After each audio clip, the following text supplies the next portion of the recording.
अगर आप एक्सेल में सिर्फ डेटा टाइप करते हैं और फिर उसको मैनेज करने में प्रॉब्लम होती है तो आज की वीडियो आपकी लाइफ इजी करने वाली है दोस्तों। सोचो आपके पास 50 रोज हैं, फिर 500 रो आ जाती हैं और एक दिन 50,000 रोज और ऐड हो जाती हैं।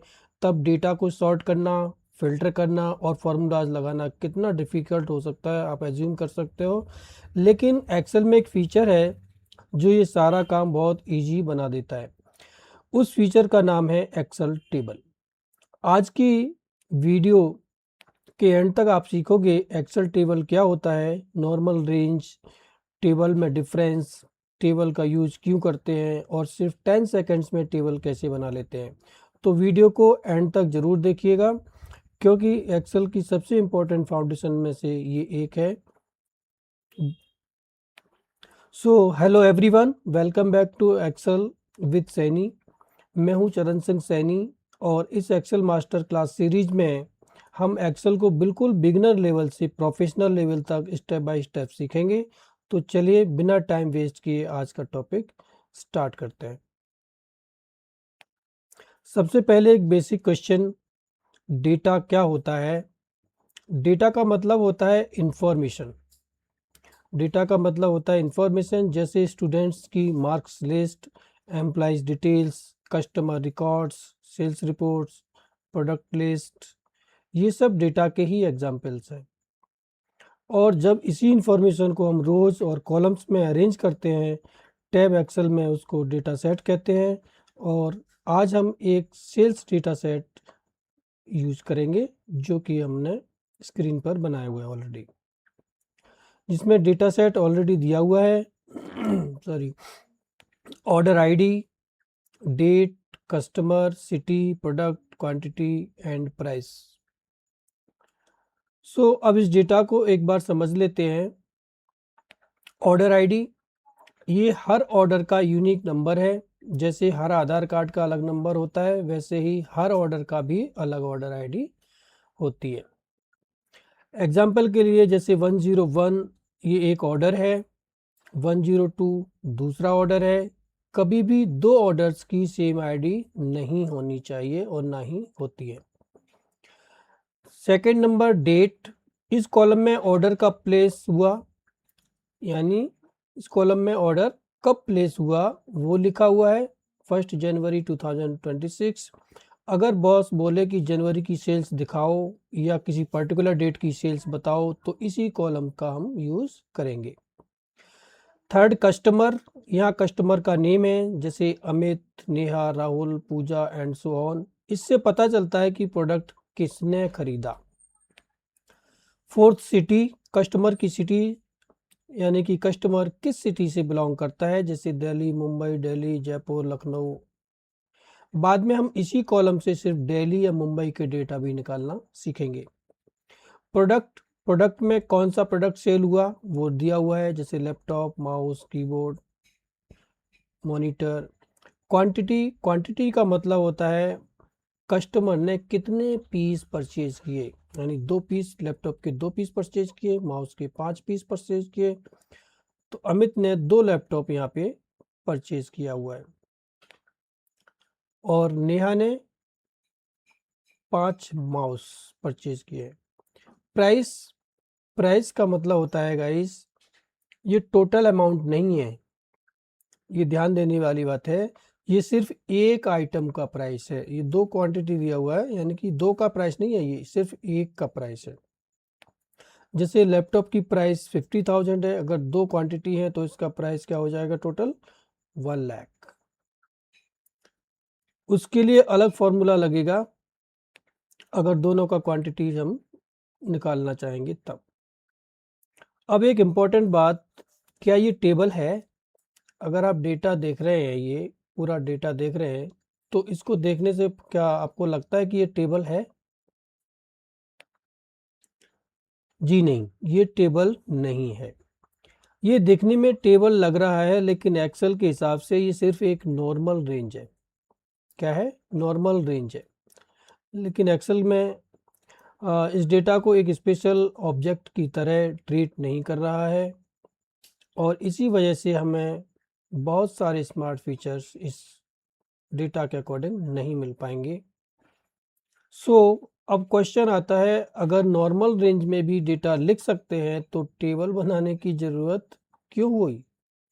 सपोज आप किसी कंपनी में काम करते हैं, आज मान लीजिए 100 रो है, यानी कि 100 रो का डेटा है, कल 1000 रो का डेटा हो गया तो, या फिर 1 साल के बाद 1 लाख रोज हो गई तो हर बार फॉर्मूला कॉपी करना, फॉर्मेटिंग करना, फिल्टर लगाना बहुत बोरिंग और टाइम कंज्यूम हो जाएगा आपका।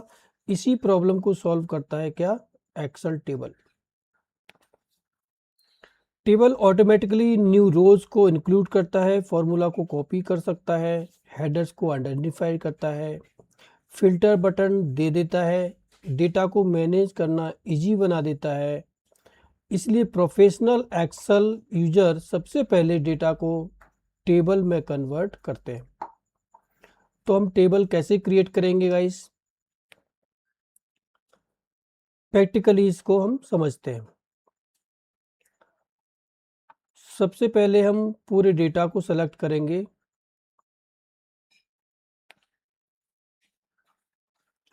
या फिर हम इसको पूरे डेटा को सेलेक्ट करने की भी ज़रूरत नहीं है। किसी भी सेल पर क्लिक कीजिए और शॉर्ट की Ctrl+T क्लिक कीजिए, Ctrl+T।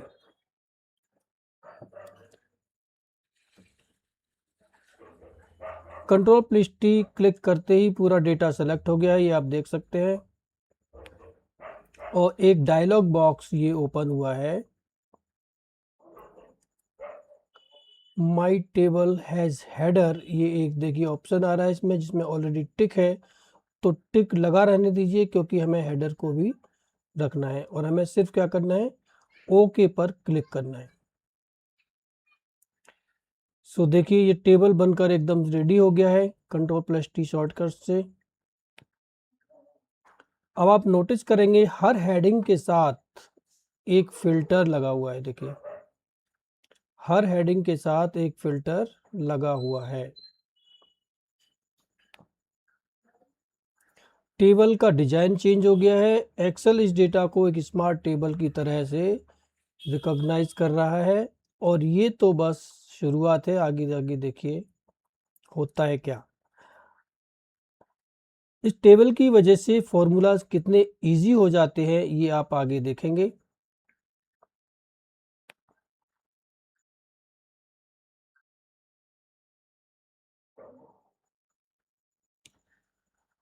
सपोज आपने ये टेबल तो बना ली, अब अगर आपको टोटल अमाउंट कैलकुलेट करना हो तो क्या करेंगे? नॉर्मली हम फंक्शन लगा देते हैं इक्वल टू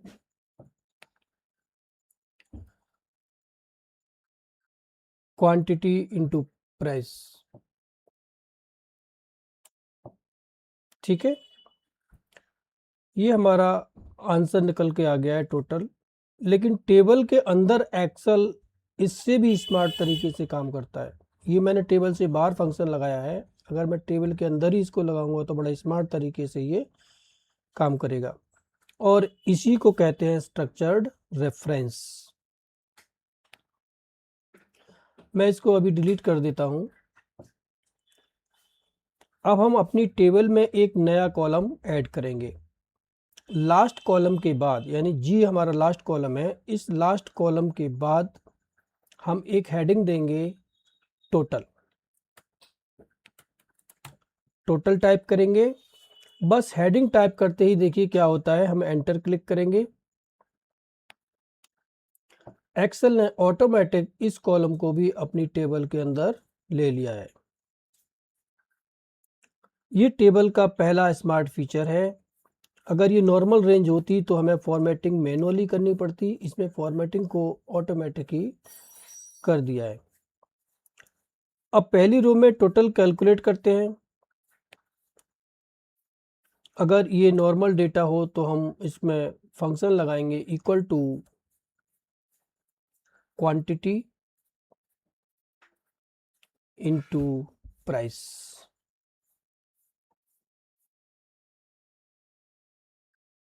एंटर। क्योंकि क्वांटिटी एफ कॉलम में है और प्राइस जी कॉलम में है, तो रिजल्ट आएगा आपका एंटर करते ही 1 लाख, और इसने हमें एक सेल में हमने फॉर्मूला लगाया और इसने पूरे कॉलम का ही डेटा निकाल कर दे दिया है। हमें इसमें ड्रैग करने की भी ज़रूरत नहीं पड़ती। ये टेबल का दूसरा स्मार्ट फीचर है। अब फॉर्मूला को आप ऑब्जर्व कीजिए।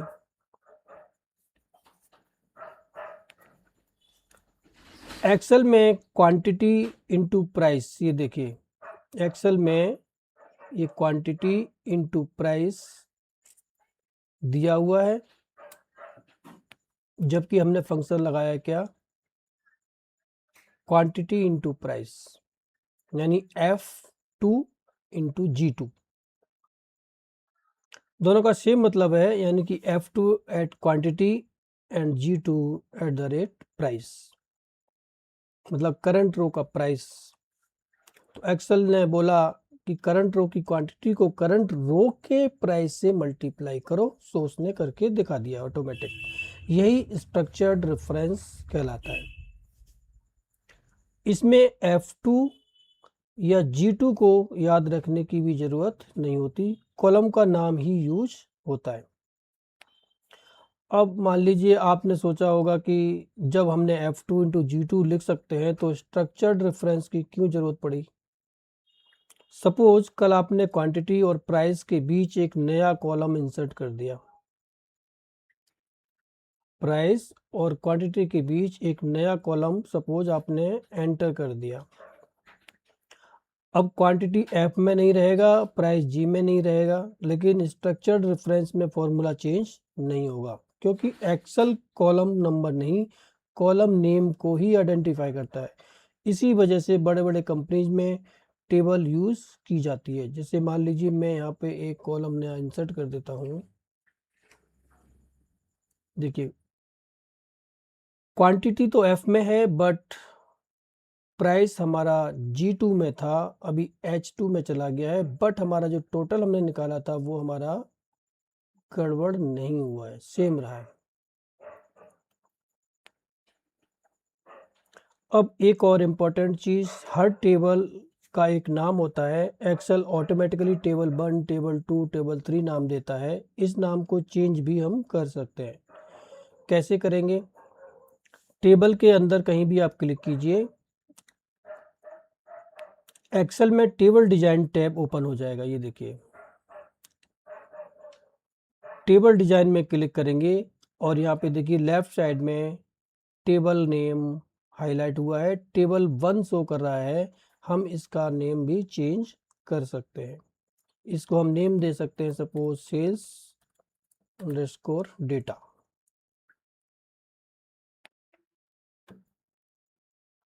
एंटर।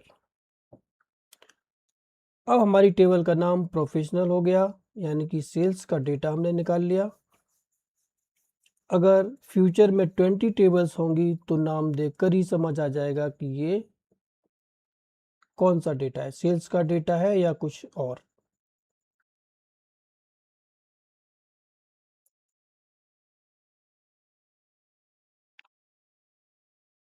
तो इस तरह से हम सेल्स का डेटा निकाल लेते हैं, टेबल की मदद से ऑटोमेटिक ये काम करता है।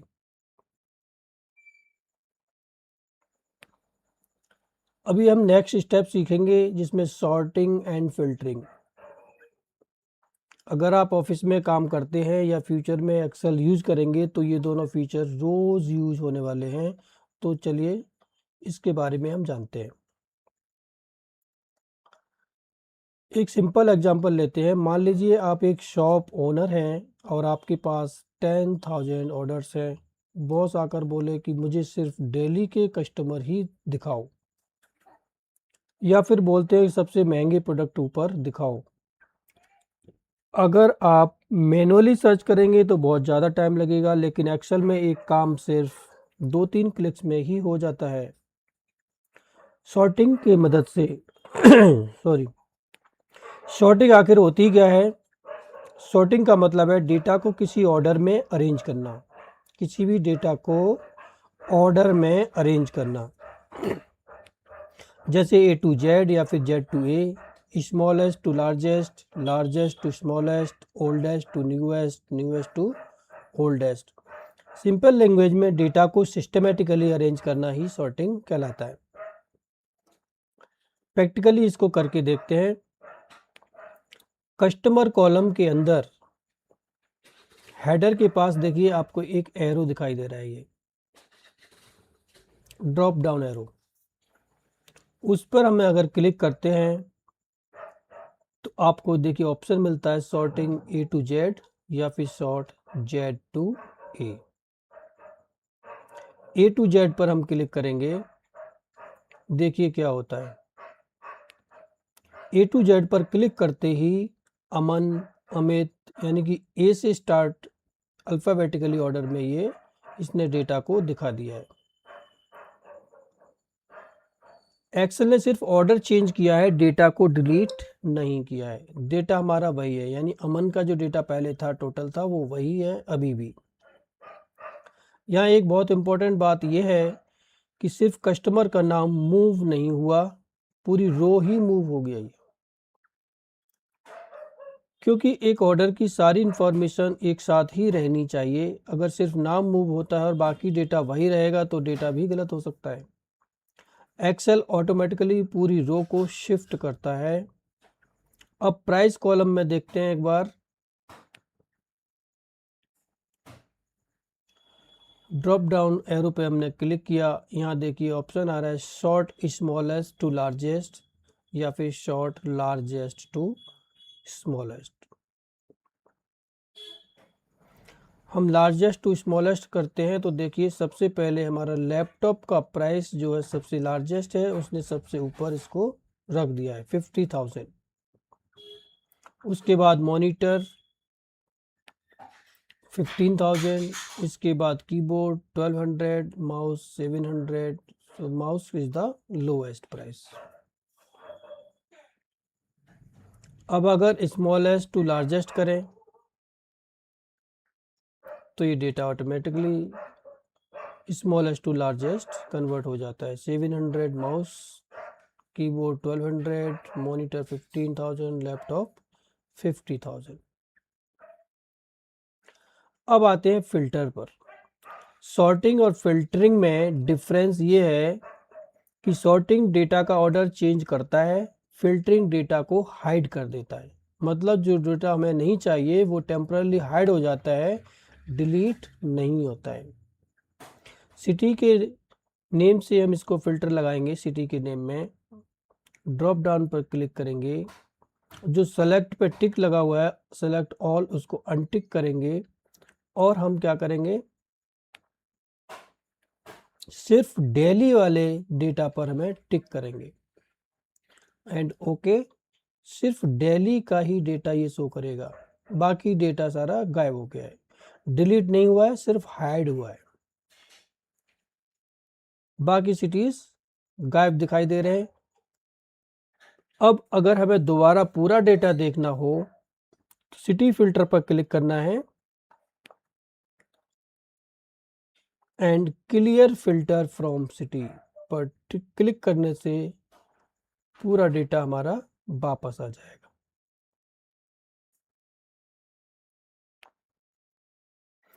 तो है ना मैजिक एक्सेल का।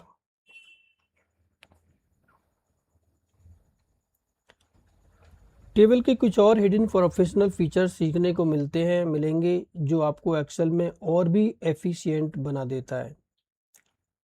सपोज आपके बॉस ने बोला कि मुझे टोटल सेल बताओ या फिर कितने ऑर्डर्स हैं, एवरेज प्राइस क्या है। क्या हर बार फॉर्मूला हम लिखेंगे? नहीं। एक्सेल टेबल के पास इसके भी स्मार्ट सॉल्यूशंस हैं। टोटल रो एक स्पेशल रो होती है जो टेबल के नीचे ऑटोमेटिकली ऐड होती है। इसमें एक्सेल खुद सम, एवरेज, काउंट, मैक्स, मिनिमम जैसे कैलकुलेशंस कर सकता है। इससे बार बार फॉर्मूला लिखने की हमें ज़रूरत नहीं होती है। सो स्टेप्स, इसके जो स्टेप्स हैं वो ज़रा ध्यान से देखिएगा। टेबल के अंदर किसी भी सेल पर हम क्लिक कर देते हैं डेस्कटॉप एक्सेल में टेबल डिजाइन टैब ये ओपन दिखाई दे रहा है। टेबल डिजाइन पर हम क्लिक करेंगे। वहाँ टोटल रो, ये देखिए टोटल रो अनटिक है अभी, इसको हमें क्या करना है, टिक करना है। टिक करते ही पूरे डेटा का टेबल का टोटल निकल कर ये नीचे आ गया है। देखिए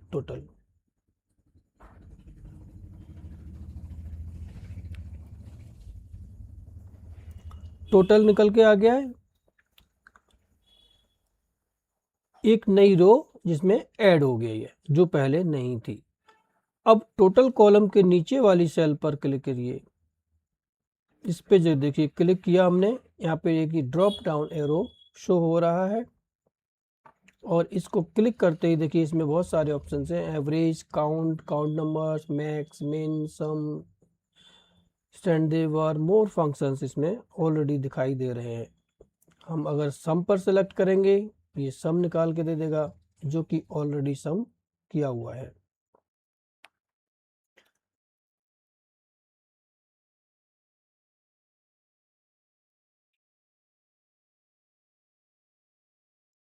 अब हम प्राइस के कॉलम में देखिए ड्रॉप डाउन देखेंगे।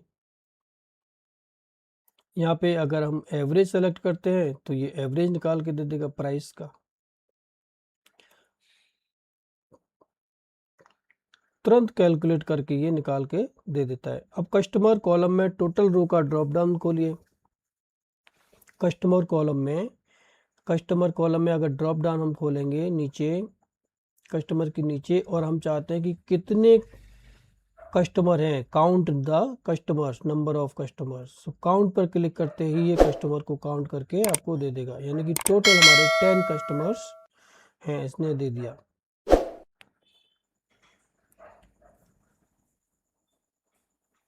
तो इस तरह से हम एक्सेल टेबल का यूज़ करते हैं। बहुत ही यूज़फुल है ये फीचर। अगर हम चाहते हैं कि इस टेबल को नॉर्मल रेंज में कन्वर्ट करें तो कैसे करेंगे। टेबल के अंदर क्लिक करना है, टेबल डिजाइन में जाएंगे, कन्वर्ट टू रेंज, यहाँ पे एक ऑप्शन आ रहा है कन्वर्ट टू रेंज। इस पर क्लिक करते ही यस, टेबल के सारे फीचर्स गायब हो जाएंगे बट डेटा हमारा सेम टू सेम ही रहेगा। यहाँ पे बिगनर्स अक्सर ये मिस्टेक करते हैं कि टेबल के बीच में ब्लैंक रो इंसर्ट कर देते हैं, हेडर्स डिलीट कर देते हैं, टेबल को मैनुअली कलर कर देते हैं और टेबल स्टाइल्स को इग्नोर कर देते हैं। ये सबसे बड़ी गलती है, ऐसा नहीं करना चाहिए। सो आपके लिए एक प्रैक्टिस एक्टिविटी है, टोटल रो ऑन कर दीजिए, टोटल सेल्स का सम निकालिए, प्राइस का एवरेज, कस्टमर काउंट, ये सब आपको घर पर ज़रूर प्रैक्टिस कीजिए। इससे आपको और अच्छे आसानी से समझ में आएगा। सो आज हमने सीखा guys, total row, sum, average, count, resize table, convert table to range.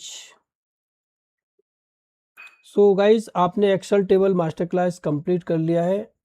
अगर आपने ये 4 पार्ट्स, ये फुल पार्ट्स अगर अच्छे से प्रैक्टिस कर लिया तो आप एक्सेल के एक बहुत इंपॉर्टेंट कॉन्सेप्ट में स्ट्रॉन्ग हो गए हैं।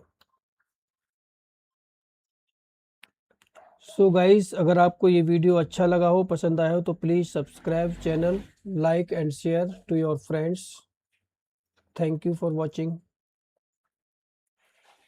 Bye bye, have a nice evening.